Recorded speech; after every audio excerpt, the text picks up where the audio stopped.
हज़रत मूसा अलैहिस्सलाम के ज़माने में क़हत पड़ा, बारिशें नहीं हो रही थी। आप बनी इसराइल को लेकर 3 बार दुआ के लिए गए, मगर बारिश ना हुई। अल्लाह पाक ने आप पर वही भेजी, ए मूसा, मैं आपकी और आपके साथ वालों की दुआ कबूल ना करूंगा कि आप में एक चुगलखोर भी मौजूद है। अल्लाह के नबी दुआ के लिए चलें, लोग साथ हैं, दुआ की जा रही है, 3 बार दुआ की गई, तीनों बार कबूल ना हुई। वजह यह है कि एक चुगलखोर उसमें था। फरमाया कि आप में एक चुगलखोर है कि एक का ऐब दूसरे से बयान करता है। अर्ज की, मूसा अलैहिस्सलाम ने अर्ज की, ए रब, वो कौन है? किसको हम अपने गिरोह से जो लोग खड़े उनमें से बाहर निकाल देंगे? हुक्म हुआ, मैं आप चुगलखोरी से मना करता हूं, खुद ऐसा करूं।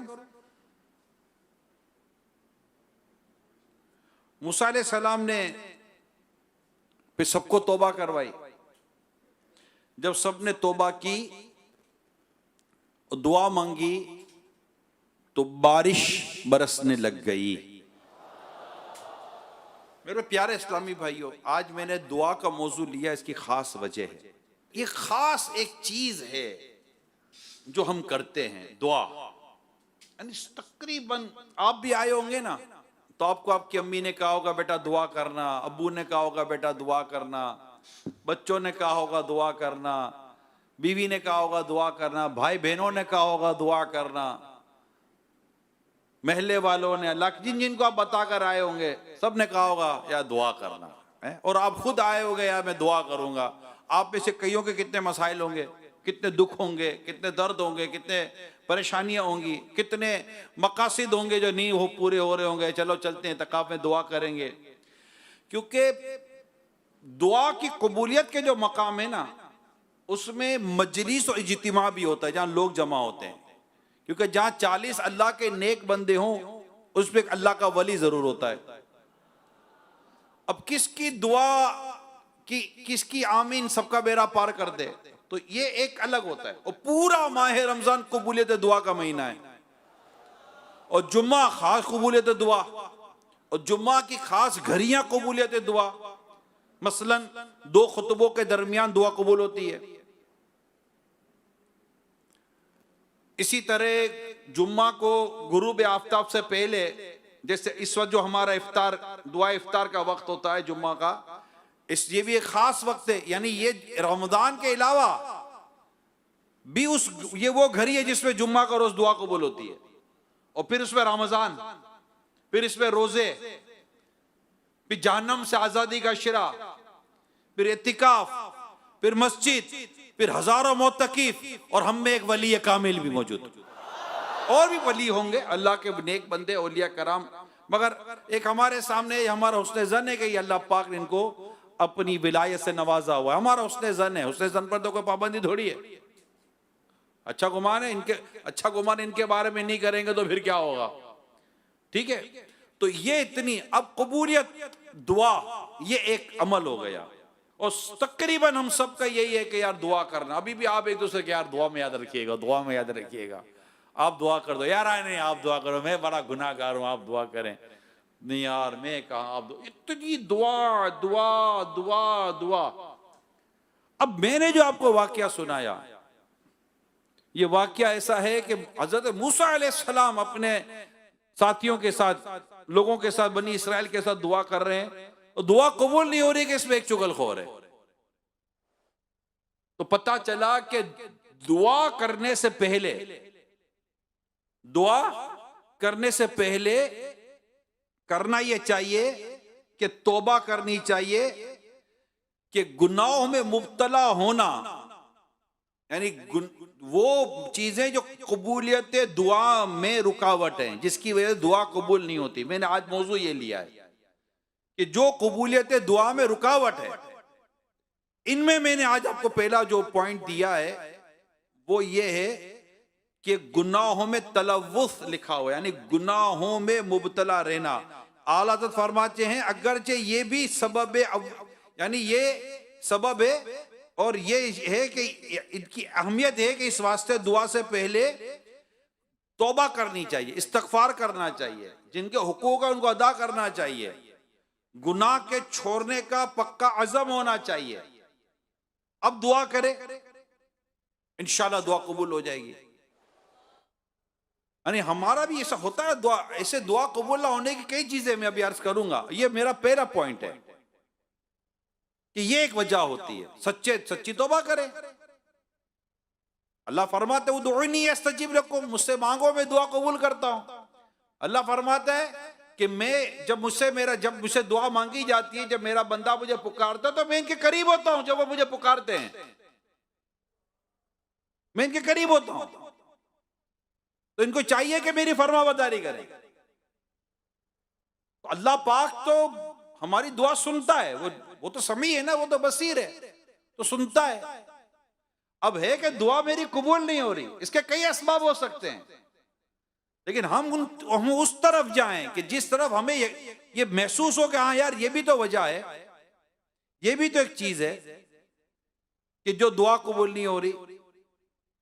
तो ये सबब जब सामने आता है तो फिर जैसे कि मैंने आला हज़रत रहमतुल्लाह ताला अलैह की ये जो पढ़ा अहसनुल विया लि आदाब दुआ के फजाइल किताब है मख्ततुल मदीना की, ये लिखी आला हज़रत के वालिद माजिद ने, मौलाना नकी अली खान रहमतुल्लाह ताला अलैह। मगर आला हज़रत ने अपने वालिद साहब की किताब अहसनुल विया लि आदाब दुआ, इस किताब पर आपने हाशिया लिखा है। तो अगर इस पूरे मजमुए की अगर मैं आपसे बात करूं तो वो चीजें जो कबूलियत दुआ में रुकावट है, आज जुमला सुनिए, अगर दुआ कबूल ना हो तो उसे अपना कसूर समझे, अल्लाह ताला की शिकायत ना करे कि उसकी अता में नुकसान नहीं, तेरी दुआ में नुकसान है। तू अपने ऊपर गौर कर। एक बड़ा प्यारा शेर लिखा है, इसकी अल्ताफ तो हैं आम शहीदी सब पर, उसके अल्ताफ तो हैं आम शहीदी सब पर, तुझसे क्या जिद थी अगर तू किसी काबिल होता। तो हमें अपने आप को देखना है कि मैं जो दुआ कर रहा हूं तो मुझ में ऐसी क्या चीज है कि जिसकी वजह से दुआ कबूल नहीं हो पा रही। मिसाल देता हूं, मैं आपको हदीस सुनाता हूं। एक हदीस सुनिए, प्यारे आका सल्लल्लाहु अलैहि वसल्लम फरमाते, अब तवज्जो से हदीस सुनिएगा। एक शख्स लंबा सफर करे, बाल उलझे हुए, कपड़े मिट्टी मिट्टी, अपने हाथ आसमान की तरफ फैलाए, या रब पुकारता है, और इसका खाना हराम और पीना हराम है और पहना हराम है, और जो परवरिश पाई हराम से, तो इसकी दुआ कहां कबूल हो। अब गौर से सुनिए, आज बहुत अहम बात है, नोट करते रहिएगा, ज़हन में पॉइंट नोट करते रहिएगा कि सफर और परेशान हाल का जिक्र इसलिए फरमाया कि ये ज्यादा रहमत और कबूलियत के करीब है कि एक शख्स सफर में है, परेशान है, अपने रब को पुकार रहा है। ये सारी बातें रिवायत में बयान हुई ना, तो ये ज्यादा करीब है कि अल्लाह पाक दुआ कबूल फरमाए, ये ज्यादा है कि अल्लाह पाक उस पर रहमत फरमाए। तो ये सारी जो बातें बयान हुई कि ये तो कबूलियत दुआ की चीजें हैं, मगर दुआ कबूल नहीं हो रही इसके बावजूद, क्योंकि इसका खाना पीना हराम है, लिहाजा इस सूरत में कबूलियत दुआ की उम्मीद नहीं रखी जा सकती। तो अपना खाना पीना ये सब हलाल करना पड़ेगा। अल्लाह पाक है और पाक कबूल फरमाता है। मेरा समझ नहीं हो सकता कि अल्लाह पाक अपने बंदे की दुआ कबूल ना करे, लेकिन जब हम शराइत ही पूरी नहीं करेंगे, हम उसूल ही पूरी नहीं करेंगे, कई चीजें तो मतलब कि जैसे कि शर्त की तरह होती हैं, बहुत लाजमी होती हैं कि अगर उसको पूरा ना करें तो कैसे पूरा होगा। चीजें पूरी कैसे होंगी? तो चीजों को पूरा करना बहुत जरूरी है कि अल्लाह पाक तो अता फरमाता है, वो तो अपने हबीब से फरमाता है, वो अम्मा साइला फला तनहर, वो अम्मा साइला फला तनहर, और ए महबूब साइल को मत झिड़क, साइल को वापस नहीं लौटाना। देखते हैं कि जो अल्लाह पाक अपने हबीब से फरमाए कि साइल को ना लौटा, खुद आप अपने दर से मांगने वाले को कैसे लौटाएगा? ये नहीं हो सकता। हमें अपनी चीजों पर गौर करना है। आज जो बयान है, हमें अपनी कोताहियों पर गौर करना है कि क्या वजह है। एक तो कबूलियत दुआ होती है, दुआ कबूल हो जाती है, यानी आपने दुआ की तो आपने जो मांगा वो ना मिला, मगर इस दुआ की वजह से अल्लाह पाक ने कोई मुसीबत दूर कर दी, इस दुआ की वजह से बला आ रही थी वो रद्द हो गई, इस दुआ की वजह से अल्लाह पाक ने कयामत के दिन आपके लिए सवाब बाकी रख लिया, या जो मांगा वो अता कर दिया। तो ये भी हमारे पर गौर कर, ये भी हमें गौर करने की जरूरत है। अच्छा, हम कहेंगे यार नहीं, जो मांगा वो क्यों नहीं? वल्लाहु यअलमु व अंतुम ला तअलमून, और अल्लाह जानता है और तुम नहीं जानते कि तुम्हारे हक में क्या बेहतर है। मैं आपको मिसालें दूं एक दो। आप अपने वाली साहब से बहुत मोहब्बत करते हैं, बहुत मोहब्बत करते हैं, वाली साहब को शुगर भी है, और वाली साहब को एक ही जिद है, गुलाब जामुन खाना है, बर्फी खिलाओ, कोल्ड ड्रिंक पीने का दिल कर रहा है। अब देंगे? अब देंगे? बाप को शुगर है, अब देंगे? नहीं देंगे। क्यों नहीं दे रहे? क्योंकि आपको आपके वालिद से मोहब्बत है। ये बाप से मोहब्बत है, नहीं अपनी।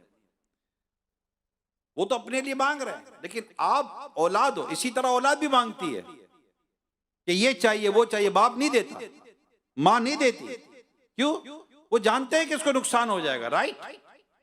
हम आपस की मिसालें देते हैं। वल्लाहु यअलमु व अंतुम ला तअलमून, अल्लाह जानता है, तुम नहीं जानते कि तुम्हारे हक में क्या बेहतर है। तुम माल मांग रहे हो, अल्लाह के इल्म में है कि इसको माल दूंगा तो इसका ईमान जाया हो जाएगा। अगर ऐसा है, मैं समझाने के लिए कह रहा हूं, और हदीस तो मौजूद है, ये हदीस कुदसी मौजूद है, ये हदीस पाक मौजूद है कि किसी का ईमान, कि किसी को अल्लाह पाक ने अमीर बनाया कि उसके ईमान की सलामती उसकी अमीरी में है। किसी को अल्लाह पाक ने गरीब किया कि उसकी ईमान की सलामती उसकी गरीबी में है। किसी को अल्लाह पाक ने बीमार रखा कि उसकी ईमान की सलामती उसकी बीमारी में है। किसी को अल्लाह पाक ने सेहत दी है कि उसके ईमान की सलामती उसके सेहत में।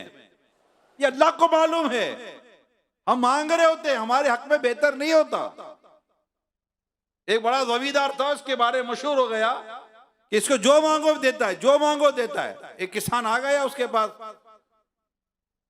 कुछ काम वाम तो था नहीं, ये क्या करता, ना फसल उग रही थी, वो परेशान था, बेल तक तो था नहीं उसके पास, हल भी नहीं था। जैसे आजकल हम ट्रैक्टर बोले, ना बीज डालने के लिए कोई चीज थी, मगर उसको पता चला कि जमींदार साहब देता है, जो मांगो देता है। चला गया मांगने के लिए। जमींदार की आदत थी कि पहले से मालूमात करके रखता था, जो आया है उसकी बैकग्राउंड क्या है। तो आकर कहने लगा, जमींदार साहब आपने ऐलान किया है कि जो मांगोगे दूंगा। जी जी, जो मांगेंगे देंगे। क्या चाहिए आप? मेरे को हाथी चाहिए। क्या मांगा? हाथी। उसने पर्चा लिखा कि इसको एक बेल और एक हल और कुछ दाने दे दो। ये लेकर गया वाला। सोना तो बड़ा था कि बादशाह को जो मांगो, जमींदार को जो मांगो देता है। हाथी मांगा था, बेल पकड़ा दिया। अब इस नादान को क्या पता कि इस जमींदार को पता था बच्चे का खाना खिला नहीं सकता, हाथी को चारा किधर से खिलाएगा। आया था हाथी मांगने के लिए। तो हम जो कुछ मांग रहे होते हैं, बात समझ रहे, ये मिसालें दी हैं, किताबों में मिसालें लिखी हुई हैं। हम जो कुछ मांग रहे होते हैं, हमें नहीं पता कि हमारे हक में क्या बेहतर है, क्या बेहतर नहीं है। बात चीज हमारे हक में बेहतर नहीं होती, हमें अच्छी लगती है। जैसे मैंने शुगर की मिसाल दी, मिठाई अच्छी लगती है मगर हमारे लिए बेहतर नहीं है। ऑपरेशन हमें मजा को बोले तुम्हारा ऑपरेशन है, मूड खराब हो जाता है, लेकिन ऑपरेशन हमारे हक में बेहतर होता है कि ऑपरेशन बीमारी को दूर करता है, तकलीफ को दूर करता है। तो अल्लाह पाक पर हमें भरोसा यकीन होना चाहिए कि मेरा रब मेरे लिए बेहतर ही फरमाएगा, ये यकीन होना चाहिए।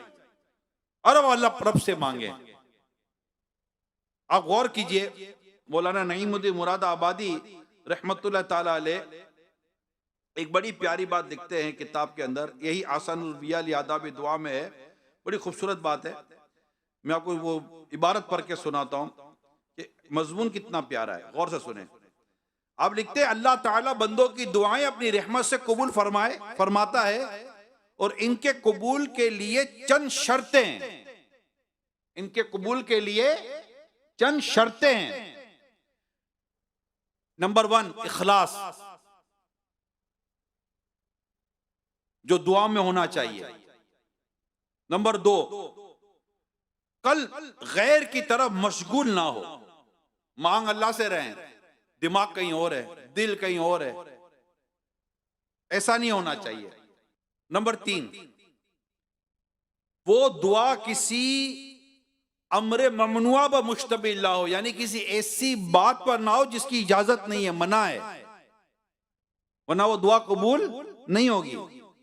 नंबर 4 ये कि अल्लाह ताला की रहमत पे यकीन रखता हो कि मैंने दुआ मांगी, अल्लाह मेरी दुआ जरूर कबूल फरमाएगा, शक शुबे में ना हो। और नंबर 5 शिकायत ना करे कि मैंने दुआ मांगी कबूल क्यों ना हुई, मैंने दुआ मांग कबूल क्यों ना हुई। एक जगह पर आला तो दिखते हैं, खुलासा ये है, ये सगाने दुनिया ने, दुनिया के कुत्ते, जब तेरा काम किसी से पड़ता है, अफसरान वगैरह से, जब मैं इसके एक जनरल में आपको अब डिस्कशन कर रहा हूं कि जब हमारा काम किसी से पड़ता है, कि प्लाट व्लाट लेना हो, कोई फाइल वाइल लेनी हो, कोई पैसे वैसे लेने हो, कर्जा वर्जा लेना हो, कितना आगे पीछे घूमते हैं। कभी उम्मीद खत्म होती है, अरे नहीं दे देंगे सेठ साहब, दे देंगे सेठ साहब, दे देंगे, जाएंगे, झिरकेगा, बुलाएगा नहीं, घुमाएगा फिराएगा, सब करेगा, लेकिन हमारी उम्मीदें के टूटती नहीं है। और अल्लाह पाक की बारगाह में अव्वल तो आता कौन है, और जो मांगो थोड़ी ताखीर हो तो कहते अल्लाह पाक से तो मैं मांग रहा हूं, मुझे मेरा रब देता ही नहीं है। अरे मिस्कीन आदमी, तुझे क्या हो गया, तू अपने रब के साथ हुस्ने जन रख, अच्छा गुमान रख, और अपनी हालत तो देख, अपनी हालत देखो। अभी आपके 2 दोस्त हो, आपको एक दोस्त ने 10 काम दिए, आपने एक काम भी नहीं किया, अब आपकी पड़ गई गरज, आपको दोस्त से काम पड़ गया। अव्वल तो आपको मांगने में ही शर्म आएगी कि यार अब वैसे ही मैंने इसकी कोई बात नहीं मानी, तब का मांगू। और अगर मांग भी लिया और उससे ना दिया तो शिकायत करेंगे मैंने कौन सी इसकी बात मानी थी। तो ये मेरे प्यारे इस्लामी भाइयों, जरा सोचो हम अपने रब की फरमा बरदारी करते कितनी है, और वो तो हमारा मालिक है, हम उसके बंदे हैं, हम मोहताज है उसके, हमने उससे मांगा, उसकी मर्जी है, दे दे ना दे ना दे, मैं उसका बंदा, वो मेरा रब, मैं उसकी इबादत करता रहूंगा, उससे मांगता रहूंगा। अपनी खताओं पर गौर नहीं करते हम, अब अपनी हरकतों पर गौर नहीं करते, दिन रात रब की नाफरमानियां करते हैं, मगर उसके बावजूद भी रब की रहमत तो देखो। भूख लगती है खाना मिलता है, प्यास लगती है पानी मिलता है, पहनने को कपड़ा मिल जाता है, उसकी नाफरमानी करते तब भी वो हमारे ऐबों को छुपाता है। कितने ऐब छुपाए उसने। एक बुजुर्ग का कॉल है ना, अगर गुनाहों में बदबू होती तो मेरे करीब कोई ना बैठता, अगर एक भी गुनाह में बदबू होती तो हमारे करीब कौन बैठ पाता। सोचते भी तो गुनाह वाली बातें सोचते हैं, तो हमारी हरकतें कैसी हैं। उसके बावजूद भी अल्लाह पाक दुआएं कबूल फरमाता है, हम पर अताएं फरमाता है, हमें क्या नवाजता है अल्लाह पाक।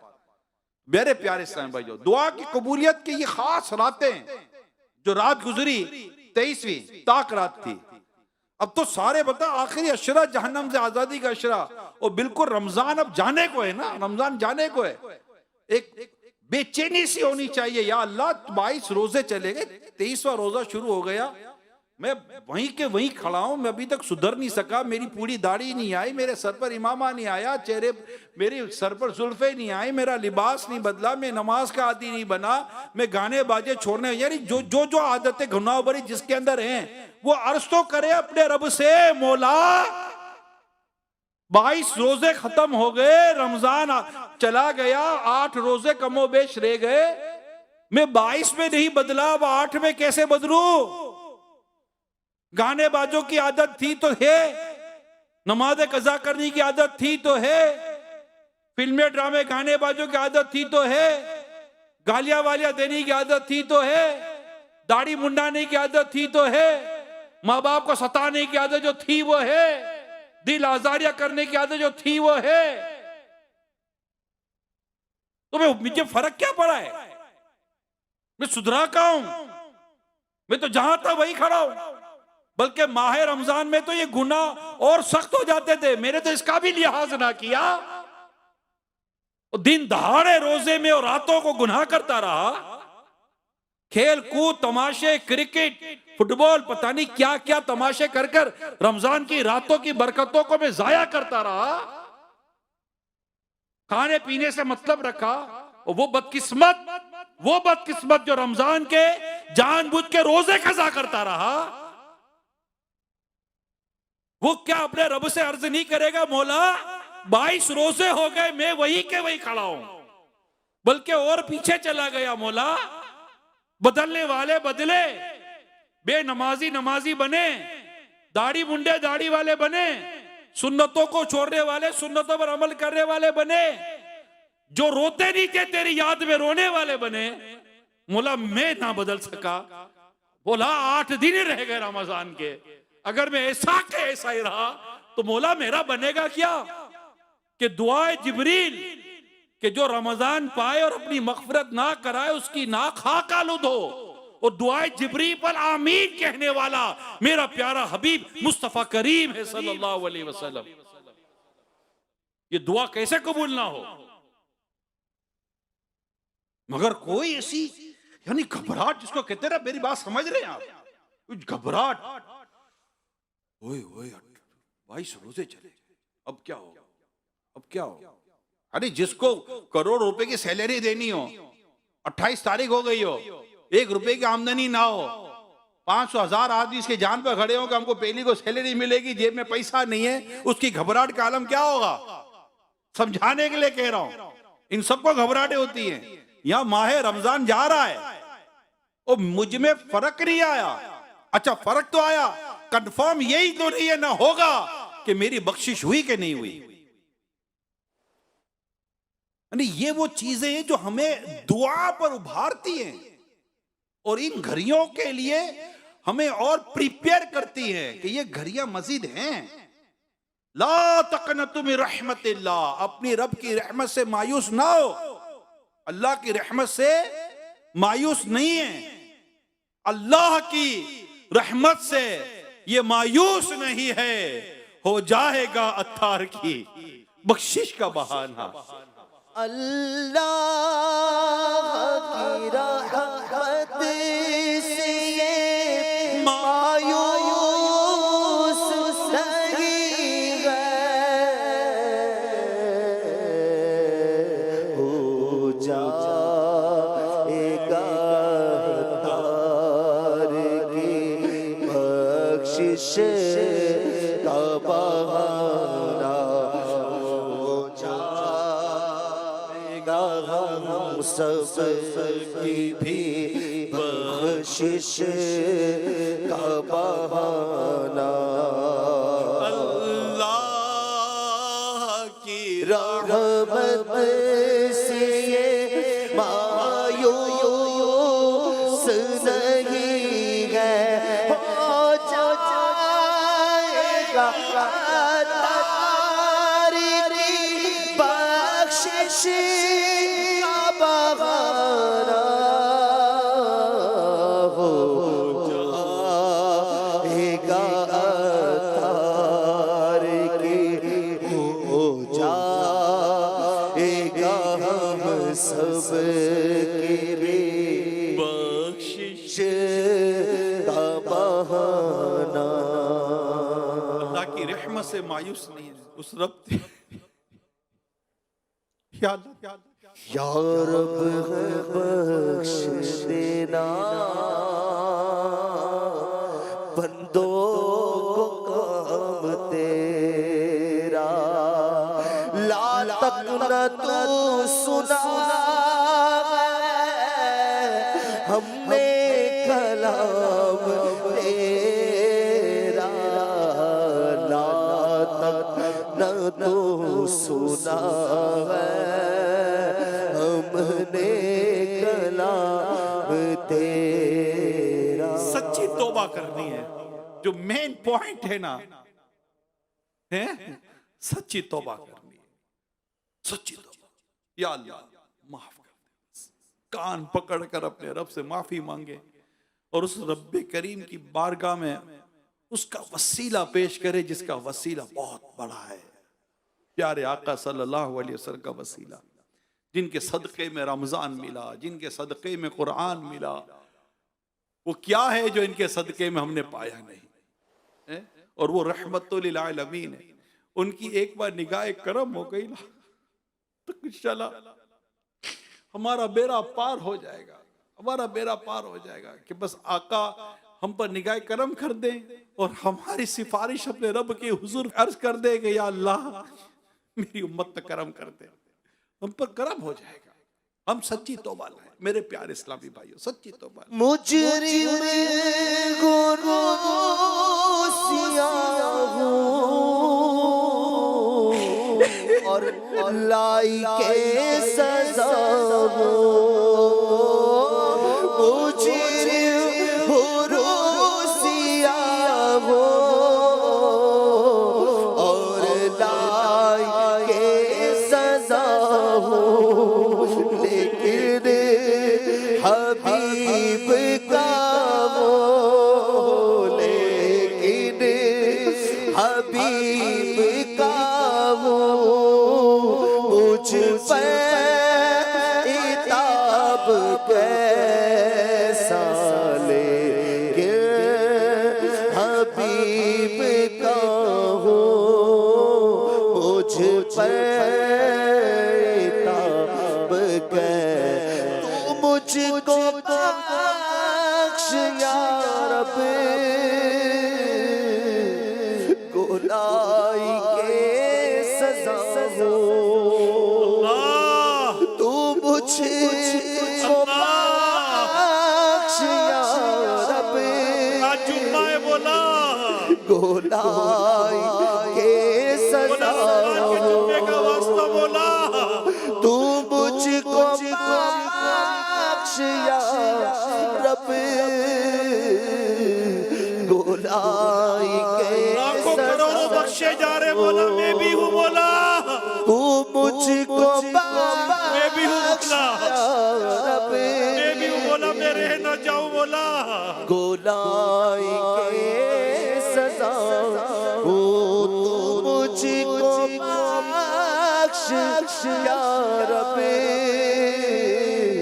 गुनाही के सजा हो, मैं किस हिसाब में हो, मैं किस हिसाब में हो, मेरा हिसाब कैसा है, किस हिसाब में हो, मेरा हिसाब कैसा। खौफे गुनाह में मुजरिम है आप कैसा,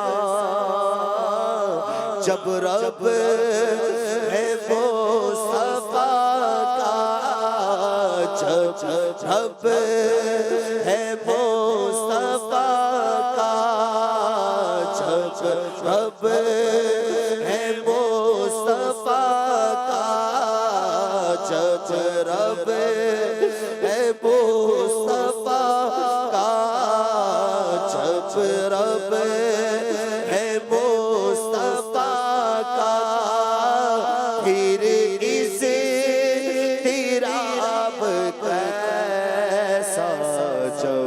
रब है मुस्तफा का, फिर इज़्तिराब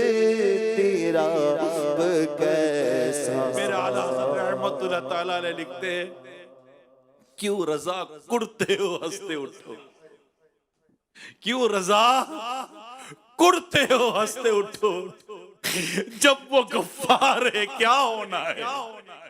क्यों रज़ा कुड़ते हो हंसते उठो,